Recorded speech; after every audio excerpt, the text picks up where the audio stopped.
أعوذ بالله من الشيطان الرجيم. قل يا عبادي الذين أسرفوا على أنفسهم لا تقنطوا من رحمة الله، إن الله يغفر الذنوب جميعا، إنه هو الغفور الرحيم. وأنيبوا إلى ربكم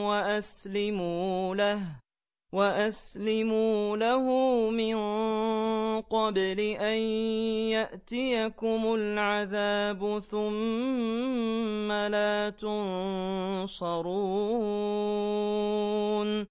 واتبعوا أحسن ما أنزل إليكم من ربكم من قبل أن يأتيكم العذاب بغتة وأنتم لا تشعرون.